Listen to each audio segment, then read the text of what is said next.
one of the most dynamic and spectacular fighters in the history of the sport. So it's been a while since we've done this.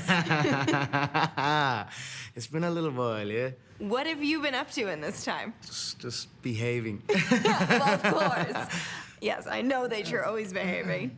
But in terms of life, I mean, we see your life on Instagram, and you do post a lot, but then we don't know exactly what you're doing. Have you been enjoying the time off? Have you missed the sport? Of course I've missed the sport. I've missed competing. It's good to be back now. We're close to another contest. I'm very, very excited. Very happy that we're coming to the end of a lot of hard work, a lot of heavy rounds. Now it's just focusing on the weight and then do what I love to do. Compete in front of millions of people, my fans all over the world.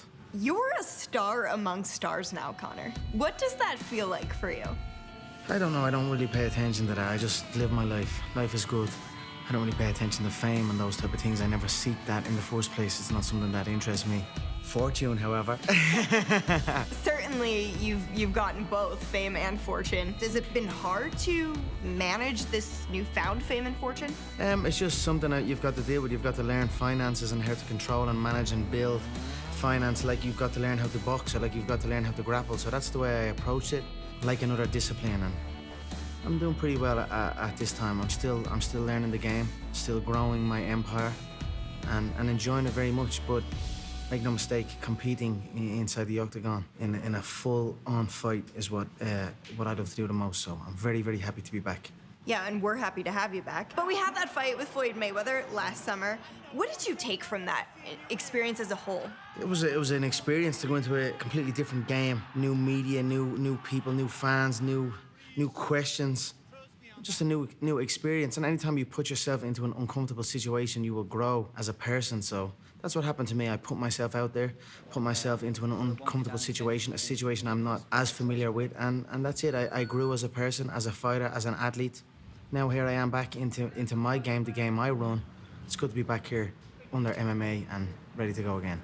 Did you know Muhammad Ali's daughter and her family were rooting for you in that fight? I did not know. I know Floyd has been very disrespectful towards Muhammad Ali. I was actually quite shocked when I heard of it and saw it, but maybe that is one of the reasons why. But that's good to know. Yeah, I should show you the quote. She had some phenomenal things to say about you. She said she's watched your entire career and that you are sort of the epitome of what her dad was. From the way you speak to the way you perform, it reminds her of her dad, and that's why they root for you. I appreciate that very much. I always appreciate the comparison. I'm quick to say I am not anywhere close to Muhammad Ali. That was a special man, and I am just a simple young kid from Crumlin, Dublin, Ireland, and I'm here looking for a fight.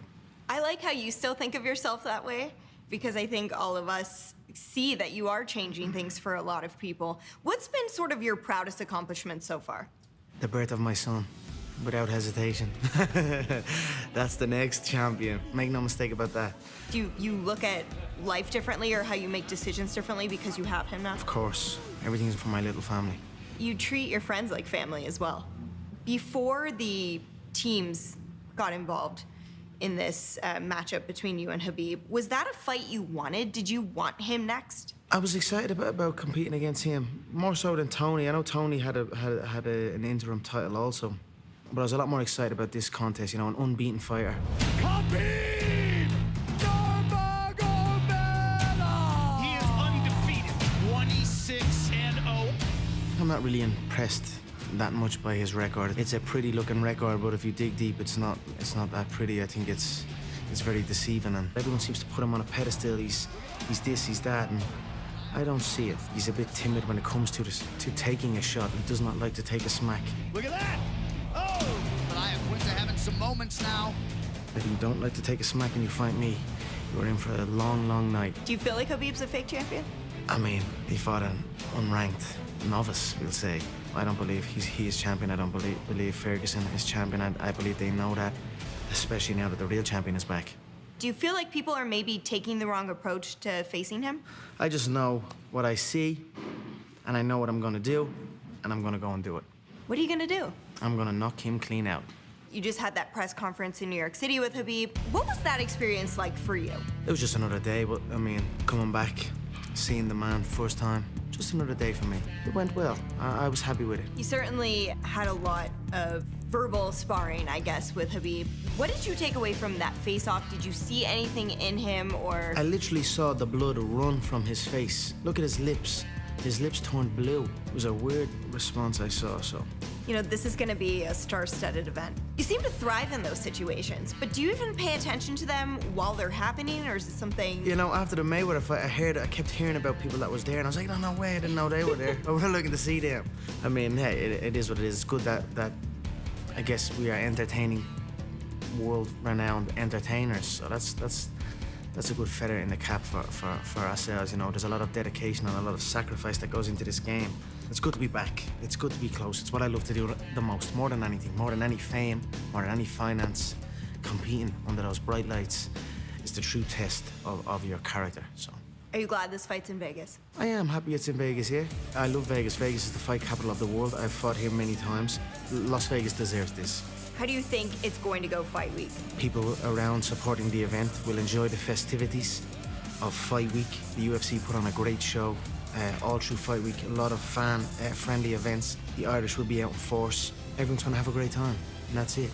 But that side will do what they are told and show up on fight night and get their ass whooped. It's always fun to interview you in these settings, and I can just tell when we change topics, you kind of change how you respond to things, especially with Khabib. You seem to be more invested in it. Emotionally, is this one different for you? Mentally, is this one different for you? It's pretty similar, to be honest. I just have a little bit more. There's a little bit more fuel in my engine, in my tank for this one. A bit more fire to go out and inflict harm on this man, so. But in there, I will be calm, I will be composed, and I will be ruthless, the same way I am with anyone, because that's the way I have to be, because it's either me or him. And if that's the case, then it's always going to be him. You are a two-weight champion for the UFC. I've got to imagine you still have big goals like that. You're the first person to ever do it simultaneously for the organization. What's the next big picture thing for you? Right now, I'm focusing on my weight, focusing on this bout, and we'll see after that. We'll see how things progress. There's a lot of upcoming fights. Tony and Pettis are fighting, Dustin and Nate. There's also Tyron had a win against Till for the 170-pound belt. There's also talk maybe of George. There's also talk of a 165-pound division. There's a lot of things in the pipeline, so I'm keeping a close eye on everything, and we'll see where it goes. Well, we're interested in your fight. So first round knockout, you're predicting? Yes. Do you feel like your striking is the answer here? Yeah, 100% my striking will be the answer, but I hope there is grappling exchanges. I hope I don't go in here and just spark this man real quick. I've heard many people say I'm just a left-handed fighter, which is very disrespectful to me. There's many skills in my arsenal. I hope we get a chance to show that, and we can make a fight out of it, and I can showcase some skills that maybe have been forgotten by the mixed martial arts public who have saw me compete in the boxing bout last year. Here I am, returned to take back my throne. We will be there watching. We appreciate your time, Conor. Thank you. Thank you, Megan. As always, thank you.